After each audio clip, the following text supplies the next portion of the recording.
Hello friends, कैसे आप सभी लोग। स्वागत है आप सभी का हमारे यूट्यूब चैनल इंग्लिश लिटरेचर 247 में। This is Hanif and today I am going to discuss some very important questions related to a very famous poem that is palanquin bearers by Sarojini Naidu. तो इसी से रिलेटेड कुछ इंपॉर्टेंट क्वेश्चंस को हम discuss करेंगे। यदि आप हमारे टेलीग्राम चैनल को ज्वाइन करना चाहें तो उसकी लिंक डिस्क्रिप्शन बॉक्स में दे रखी है, वहाँ से आप हमारी टेलीग्राम चैनल को ज्वाइन कर सकते हैं और अपनी एक अच्छी प्रिपरेशन कर सकते हैं। तो चलिए हम शुरू करते हैं अपने आज की इस वीडियो को। हमारा फर्स्ट क्वेश्चन है, who is the author of the poem palanquin bearer. ये जो पोएम है पालनक्विन बेयरर की मीनिंग होती है, पालनक्विन मीन्स होता है पालक, पालकी बेसिकली होते हैं, बेयरर मीन्स ले जाने वाले। तो पुराने समय में क्या होता था कि जो कोई लेडीज़ होती थी उसकी शादी होती थी, बेसिकली रानी या महारानी होती थी, तो उनको कुछ लोग होते थे जिसको पालकी में बैठा कर ले जाते थे, तो उसी पर ये पोएम बेस्ड है। तो ये कहना चाहते हैं ये पोएम किसके द्वारा लिखी गई है, तो ये लिखा गया है, फर्स्ट हमारा सही आंसर होगा बी, यानी कि सरोजनी नायडू को। सरोजनी नायडू को नाइटिंगेल ऑफ इंडिया भी कहा जाता है। Next question is second, what is the main theme conveyed through the imagery in the palanquin bearer. ये जो पोएम है इसमें इसकी मेन थीम क्या है, इसमें कौन सी मेन थीम को डिस्कस किया गया है, तो सेकंड का हमारा सही आंसर है बी, यानी कि gentle and graceful movement of पालकी। ये जो पालकी होती है उसका बहुत ही जेंटल और बहुत ही अच्छा जो मूवमेंट होता है, स्लो स्लो जा रहे होते हैं, उसी के बारे में डिस्क्राइब किया गया है। Next question is third, which of the following comparison is not used in the poem to describe the movement of the palanquin. ये कहना चाहते हैं कौन सा कंपैरिजन है जो कि इस पोम में यूज़ नहीं किया गया है इस पालनक्विन को डिस्क्राइब करने के लिए। तो थर्ड का हमारा सही आंसर होगा सी, यानी कि a ship selling the ocean. बाकी जितने भी यूज़ किए गए सारे कंपैरिजन यूज़ किए गए, लेकिन सी वाला इसमें यही यूज़ किया गया है, तो ये हमारा सही आंसर होगा। Next question is fourth, how does the poem palanquin bearers reflect the influence of romanticism. ये कहना चाहते हैं जो पोएम है पालनक्विन बेयरर्स, ये किस तरह से रोमांटिसिज्म के इन्फ्लुएंस को दिखाती है। तो फोर्थ का हमारा सही आंसर हो जाएगा सी, यानी कि emphasis on nature, emotion and imagination. यहाँ पर देखेंगे तो नेचर है, इमोशन है और इमेजिनेशन पे भी इम्फेसिस दिया गया है, जोर दिया गया है। Next question is fifth, what is the tone of the poem palanquin bearer. ये पोम का टोन क्या है आपको बताना है। तो 5 का हमारा सही आंसर है, 5 का हमारा सही आंसर है बी, यानी कि लाइट एंड प्लेफुल, बहुत ही लाइट है और जॉयफुल है, प्लेफुल है। Next question is sixth, what literary devices are predominantly used in palanquin bearers to create its melodious tone। इस पोएम में मेलोडियस टोन को क्रिएट करने के लिए, अच्छा टोन क्रिएट करने के लिए कौन से लिटरेरी डिवाइस का प्रयोग किया गया है। तो 6 का हमारा सही आंसर है डी, यानी कि repetition and rhyme. Next question is seventh, what does the repetition of the refrain lightly or lightly wear her along signify। ये जो पोम की लाइन है lightly O lightly we where her long, यानी कि बहुत ही light है, बहुत ही हल्की है, हम लोग उसको ले जा रहे हैं, तो ये क्या चीज़ को सिग्निफाई करता है। 7 का हमारा सही आंसर है सी, यानी कि collective and harmonious effect of the bearer. तो जो बेयरर होते हैं उनकी कलेक्टिव और हारमोनियस इफेक्ट को दिखाता है। हारमोनियस यानी कि तालमेल होता है, सामंजस्य होता है, अकॉर्ड होता है, एग्रीमेंट होता है। Next question is 8, in what context is the poem palanquin bearer typically set. ये कहना चाहते हैं किस संदर्भ में इस पोम को सेट किया गया है पालनक्विन बेयरर को।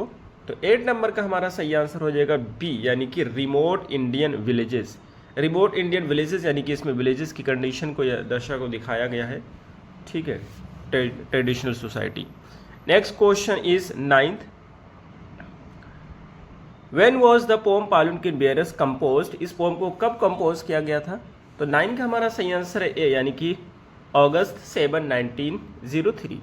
Next question is 10, palanquin bearers is the first poem in which section of the Golden Threshold. ये कहना चाहते हैं जो गोल्डन थ्रेशोल्ड जो इनका पब्लिकेशन है उसके किस सेक्शन में इस पोएम को पब्लिश किया गया था।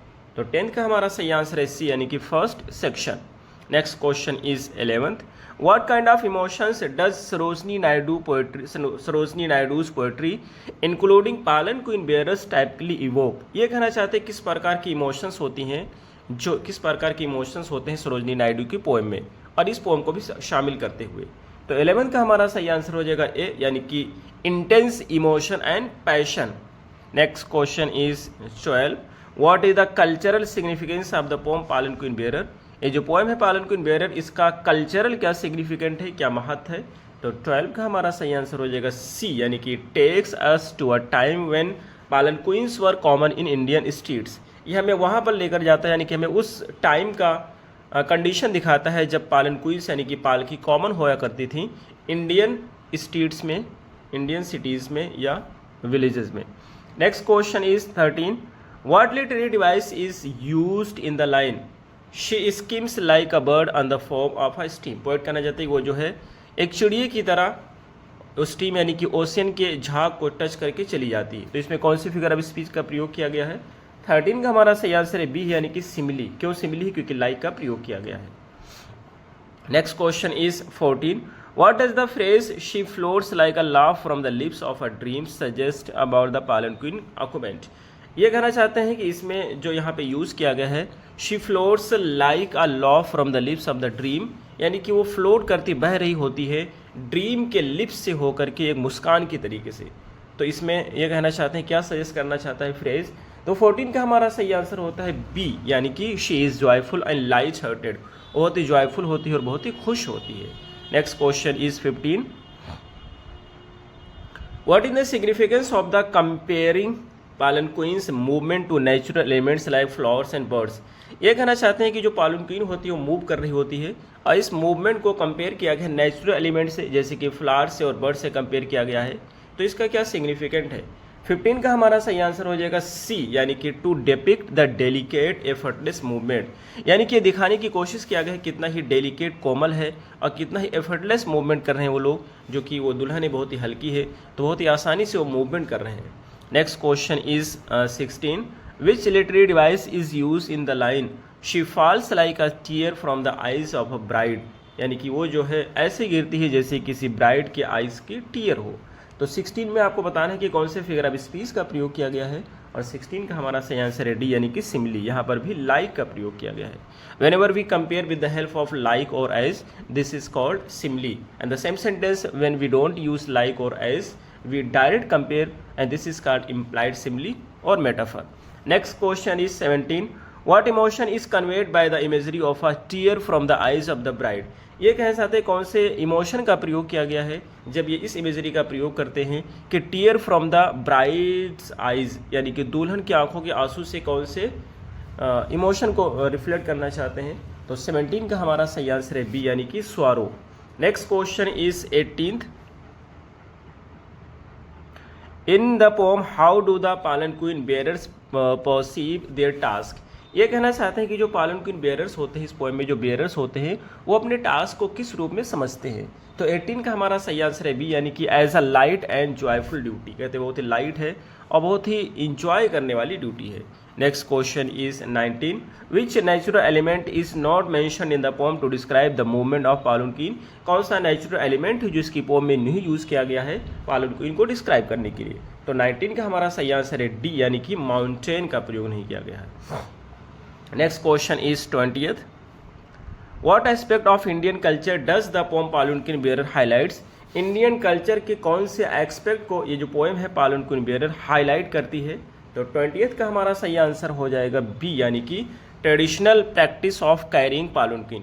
एक जो ट्रेडिशनल तरीके से प्रैक्टिस है पालन क्वीन को कैरी करने का, तो इसी चीज़ को दिखाया गया है।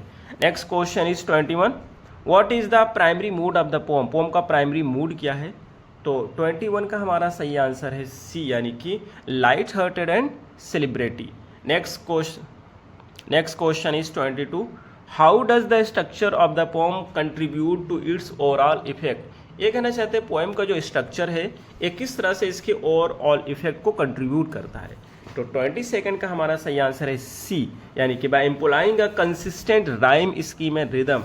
कंसिस्टेंट राइम स्कीम का प्रयोग किया गया, रिदम का प्रयोग किया गया, इस तरह से कंट्रीब्यूट करता है इसके इफेक्ट में। Next question is 23rd, which phrase best captures the essence of bearers movement in the pome. ये कहना चाहते हैं कौन सा फ्रेज है जो कि बहुत अच्छे से कैप्चर करता है बेयरर के मूवमेंट को इस पोम में। तो 23rd का हमारा सही आंसर है सी, यानी कि लाइटली और lightly we where her along. Next question which is the last question 24, what does the imagery of a pearl on a string, pearl on a string जो यूज़ किया गया है ये imply about the person being carried in the palanquin, तो ये क्या express करता है उस पर्सन के बारे में जिसको पालनक्वीन में लेकर के जाया जा रहा है। 24 का हमारा सही आंसर है first, she is highly valued and cherished, बहुत ही वैल्यूएबल है और चेरिस्ड है, बहुत ही खुश है। तो ये रहे हमारे आज के क्वेश्चंस। आई होप कि आपको जरूर समझ आए होंगे। फिर मिलते हैं अगली वीडियो में। Till then take care, have a good time.